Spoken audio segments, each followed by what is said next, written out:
A brand new update just came out for Minecraft, except it wasn't one brand new update, it was actually free. There is the 1.19.80 Bedrock update now available, alongside a brand new Java Snapshot and a brand new Bedrock preview. This is really exciting news because it means we have such a range of stuff available between the three. We have a new set of music, including this new disc. We have a new way to farm sugarcane, which is interesting, and we also have a brand new Bedrock exclusive command. I need to dive into each of these free updates, but long story short, exciting things have just come to the game, and we're going to start with the Bedrock new update 1.19.80, which you can see in the bottom right corner of your Minecraft menu. Most of the features in this update are the exciting 1.20 ones, but they're only available behind the experimental features tab. If you don't know what this is, when you create a new world on Bedrock, you have an option in the experiments to now not only do this short sneaking and sneak under 1.5 block gaps, but also to try out the next major update, which means you can now do fun things like experience a cherry blossom world. So if you type in the seed from, say, my Infinite Cherry Grove biome video and you have this experimental toggle enabled, then you'll now be able to see all of those cherry blossom trees on your world in that infinite position, as well as this lovely batch right next to spawn, but you'll also be able to play around with other 1.20 features, such as the Skulk Resonance and the Calibrated Skulk Sensor. I think these things look cool, regardless of whether or not you understand them. We also have the new upgrades for the smithing templates, so you'll now be able to, for example, add silence trim to your armor. Whoa, doesn't this look crazy? If you think the answer is no, then I disagree with you. So super cool stuff happening here, but also, interestingly, this is where the new Netherite nerf has been introduced. So now if you want to add Netherite to your template, you're going to need to have this new smithing template at the bench. So yeah, I do think it's totally worth doing, but it is worth saying that having the experimental toggle on will allow you to access all sorts of new features. At the same time as this, you also get all sorts of new archaeology things, including these new pottery shards. They've not been renamed to pottery shards yet because this is an old version of 1.20, yeah, there are all sorts of new 1.20 features, but it's an older version you can mostly play around with. But most people don't play on worlds of experimental gameplay, and so what do you have access to? Well, if you're a survival player, it's a few small features, but fairly important ones in my opinion. First of all, they have changed the sounds of the weighted pressure plates. This is pretty minor, but now it matches Java. Here are the new noises. Do you like it? They're slightly different than they were before. We also have melons and pumpkins being able to grow on mud, as well as any of these blocks, so that's pretty cool, having melons grow on mud. I don't know why, I just kind of like the look of this. It's an easy way to differentiate between places blocks are meant to grow versus where they aren't, so that's pretty nice, but they've also changed the hitbox for the panda and for the polar bear. Supposedly, this means the polar bear will no longer fit into a boat, and I went out and got a polar bear, but I don't see where he is now. Have I lost him? Is that him over here? No, that's a llama. Okay, we lost the polar bear, but we're gonna try anyway. What happens when you put a boat and you move it into the polar bear? The answer is the polar bear no longer will come in the boat with you. This is a very interesting change they've decided to make. Supposedly for Java parity, they have nerfed the OP Bedrock boat and slightly brought together the two boats in parity. There are so many other parity differences. I've been talking about them, banging on about them forever, but it has to be said, the boat is such a different item between Bedrock and Java. It's just slightly less different in this one way, which is polar bears, but you can still get charged creepers in the boats. I just really am not going to recommend it if you care about your world. But yeah, as far as creative is concerned, they have changed the menu so that now Nilium is no longer grouped together with Netherrack, and also interestingly, all of the potions have had their colors changed and the glint removed. There is no glint on all of these now. You can see how they look pretty relaxed. I think this is a really intriguing one personally. A lot of people don't like the enchantment glint removal, but I think this looks pretty fine and great. I like it personally. Maybe I'd even go as far as to say they've also made a whole host of bug fixes in this update. I'll just go through, I'll scroll through them on screen again like usual, but long story short, most of these bugs won't affect most players, but some of them will. So cooking chorus fruit in a furnace will now generate experience. That's pretty cool actually. Also pretty cool, it has to be said, is the fact that boats are changing so that mobs bigger than a boat will no longer fit in them, which is where the polar bear thing comes from presumably partially to, they have made quite a few changes that will actually impact your game if you're not predicting them. But the weirdest one is just, well, I have to check this out myself. The weirdest one is to do with buttons. So buttons, Mangrove and Dark Oak were supposedly, or Polished Blackstone as well, were showing up on maps when they weren't supposed to. So I need to see what that was meant to look like. And I'm just going to show you right now. Wow, my buttons are not showing up on maps. I mean, this is a pretty weird map as it is. If you're curious, we found some secret settings in Minecraft that allow single biomes and super flat worlds to be generated. They're very, very, very bizarre things. I'm definitely gonna have to show you about this soon. It's very, very odd to look at from a map also, though. Just like how it's odd to talk about the beta, which is the big star of the show this week, because the 1.20.0.22 beta is available for Minecraft Bedrock. And although you can play around with all the features I just mentioned, if you want to get a peek at 1.20, most players who are super curious about the update generally download the beta and previews. They're available for almost every Minecraft platform, and this new 1.20 beta is doing what the previews, betas, and snapshots are really focusing on at this point, which is refining the 1.20 update so it gets close to release. There's not a huge number of snazzy new features, but instead they're focusing on quality of life stuff. So for example, you can tempt a sniffer towards you using these torch flower seeds. That's pretty cool in my opinion, right? You can also see the sniffer's walk animation has been slightly improved, although he's following me, so it's pretty hard to see. Wow, isn't that nice? And you can also see they've decided to make some small changes to the game just for decent quality of life. So for example, when they added suspicious sand and suspicious gravel to the game, you might assume they work a lot like regular sand and regular gravel, but they don't, and so they need to make lots of changes, not just to their loot table. By the way, now when you find these in the warm ocean biomes, you can find some sniffer eggs there too, but also as well as that, you can grow bamboo, and this is really nice, being able to grow bamboo on suspicious sand and suspicious gravel, as well as growing it on moss. But they also made a really interesting change to the way that sugarcane works. Sugarcane has always been growable on sand or dirt, but now you can grow it on suspicious sand too. But they also decided to do something quite interesting and make it growable on moss, which is incredible, right? Moss-based sugarcane farms is a really tiny change that most people won't even notice or affect them, but it immediately puts gears in my head because it gets me thinking I need a sky-height sugarcane farm, and so, you know,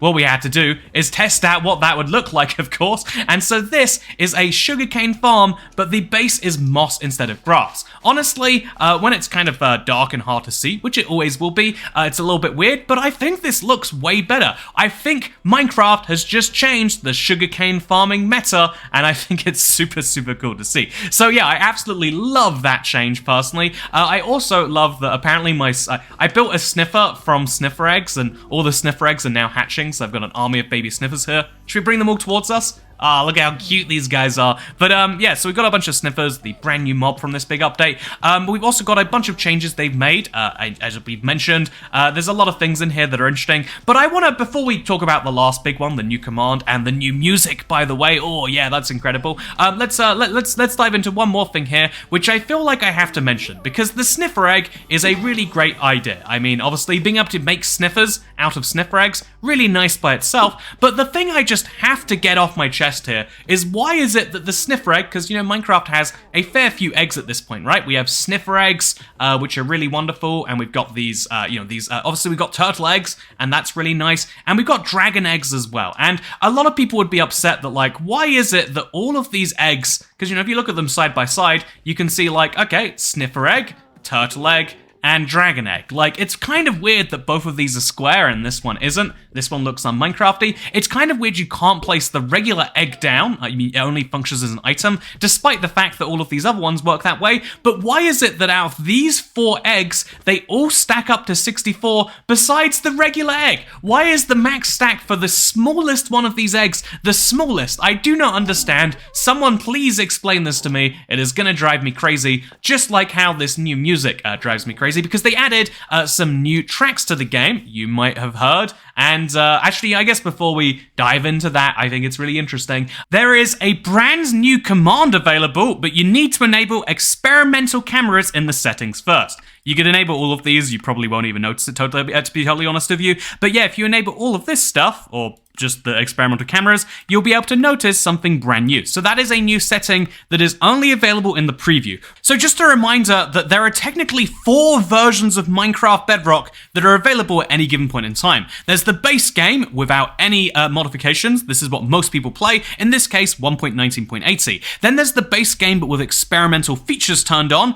This is an older version of 1.20. Then there is the beta/preview. This is a newer version of 1.20, but then there are some features which are deemed too experimental even for a preview/beta, so these are hidden behind experimental, and only inside that most experimental of experimental editions can you find the /camera command. So the camera command can do lots of crazy stuff, but basically it's here to change the way the player's camera looks. This is probably designed for map makers, so I'll show you just the most basic example I can do. We'll set the, we'll say fade the player's camera to, I don't know, what is, well, just 1, 1, 1. No color in red, blue, and green. And what will happen is the player's camera will slowly fade to white, because I assume that's all the way maxed on 1, 1, 1. Whereas if we set it to 1, 1, 2, 5, 5, it would go all the way to blue. Okay, well, apparently not. If we set it to 2, 5, 5, 2, 5, 5, will that change anything? Nope, it's just pure white. So you can fade the player's camera to white, which is really interesting in my opinion. But what you could also do is you could set it to fade in a number of seconds. Oh my god, and then you could set it to fade for a certain number. So I can set the player's camera to white for 10 seconds, and now it's going to be black for that long. This is... Why is this a command? Well, you know, that's nice. If you want people to live in pure darkness, you can do that. Yeah, again, this is mostly... This to me seems like it's a cinematic thing. Maybe I'm wrong, but we could also set it to... Oh, we could set it to... We can change the player's camera perspective, so we can set the player's camera perspective to third person using commands. Whoa! That is crazy. And then from there, you could even set it as the default. You can set the position if you want to. So I could set it for like... Okay, so there are clearly a lot of powerful things here. You can clear old commands if you want to. You can set a fade on the screen for a certain number of seconds. You can set the player to look in a particular example. What does example 3 mean? Whoa! You can tell people to look at a particular place for some time. Look at my camera. I'm staring at a ladder now in the middle of the ground. And then I'm presumably going to have to set that back if I want. But yeah, the fact that you can set players' cameras is something that maps have been doing in weird, janky ways for a while, but Minecraft will allow you to take advantage of this. Basically, they're encouraging like adventure and exploration maps to be able to do this. Giving more powerful commands to creators for, let's be honest, marketplace reasons, is something that Minecraft has been working on for a while, and that is something they've done. However, most players are never going to interact with that, but they will interact with the new music in 1.20. So there are new advancements for Java. Interestingly, here they are on screen. Those are going to change the all advancement speedrun and make it significantly harder in my opinion, so that'll be interesting if you care about niche speedruns. But if you don't, you might care about the new splashes, or more importantly, the new music. I love Minecraft music. I'm a bit of an aficionado, and so I decided to record my first reaction to each of those tracks. I really like this. This is really old school Minecraft. It feels like a little bit better than, but very similar to alpha and beta tracks. You know, it's giving you that feeling of being in a familiar place, perhaps a familiar room. I'm not in a familiar room. I'm in America for the last time. But still, the second song is called Bromeliad, and so probably not so familiar feeling. Oh, actually, same vibes on the piano here. It's not really for me so far. It's not quite hitting that Minecraft spot. Oh, as the song goes on, it's like building up though. Like we're 2 minutes in, and you can see it's starting to add a bit of complexity to it. Yeah. Feels like I'm going on an archaeological trip, right? I'm in the desert, I got my hat on. I'm doing great over here. Oh! There we go! Bromeliad! This... Honestly, I like this a lot, but it doesn't feel... I hate this criticism, but it doesn't feel Minecrafty to me yet. You know, a familiar room was hitting the spot. This is good. There's a different type of good to what I'm used to. But new composer. Let's see what Crescent Dunes does. This is probably much more meant for the deserty archaeological feeling. But let's see. What am I listening to? This is the weirdest song. We're 33 seconds in and I can't even tell you for sure that this is a Minecraft track. And I'm not accidentally listening to something random. Oh yeah. This is what I'm talking about. Playing some Bones. I'm a little torn on this one. This could grow on me over time. Or it could become like that 1.19 song on the menu where I dread hearing it and it gives me like you know, this like pain because I've heard it too many times. But it's nice, they're doing something a little bit different with the Minecraft stuff. And so now, the final song for the batch is Echo in the Wind. This is the last one that ambiently plays, and so the last one added to the 1.20 beta. This one is much more relaxed, and I like that. There's big pauses, opportunities to reflect, what Minecraft music does best. Yeah, this one is super relaxed, but it's building.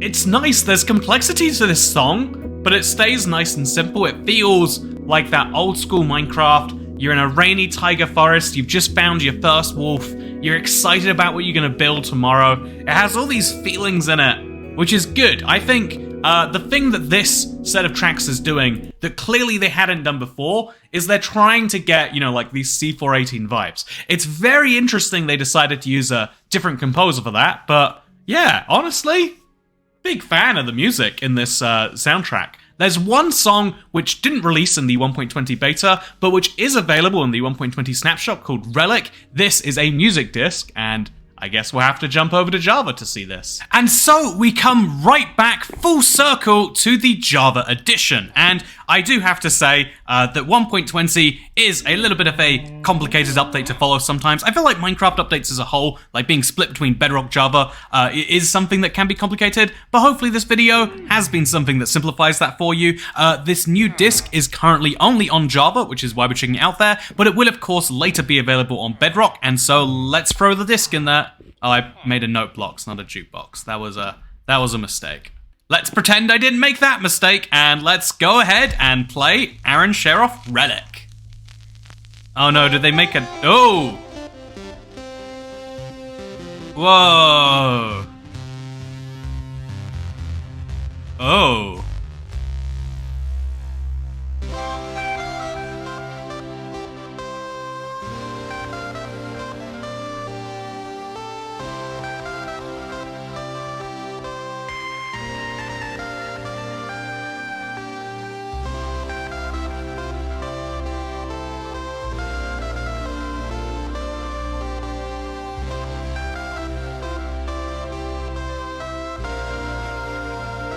I totally forgot that you could pause on Java. I just wanted you to see my vibes as we go along with this.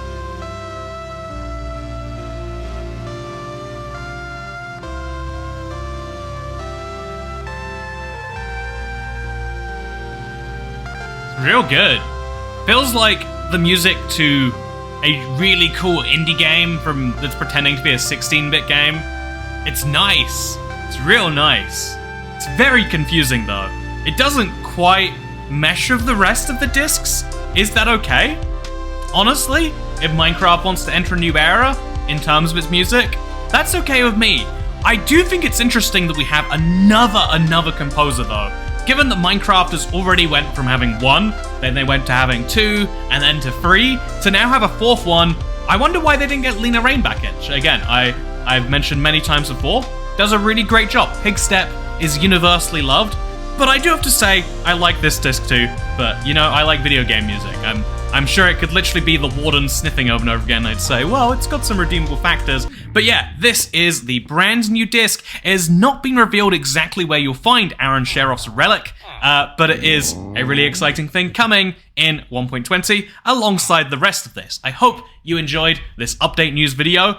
We always do our best to get you the news as soon as you can. Hopefully covering 3 updates in one video is something you did enjoy, because it lot of back and forth between versions. But if you enjoyed it, please do like this video and let me know, and subscribe to the channel to stay up to date with more Minecraft news. I am going to let you know everything that's happening with 1.20, including some of the ways that it can help you out in your world and new things you're going to want to be able to do. There's a lot of stuff coming soon on the channel that you might want to check out, including, indeed, that cherry blossom biome seed. And now, because trail ruins are a thing, we're going to be able to find fun seeds of those. I'm looking forward to it a lot, but I hope you all enjoyed this video, and I'll see you. This is still the silliest thing I've built in this 1.20 world. It's made from cherry fences, and it's a worm that maybe looks like something else of a type. Anyway, thank you very much for watching. Hope you all enjoyed, and I'll see you next time. Goodbye.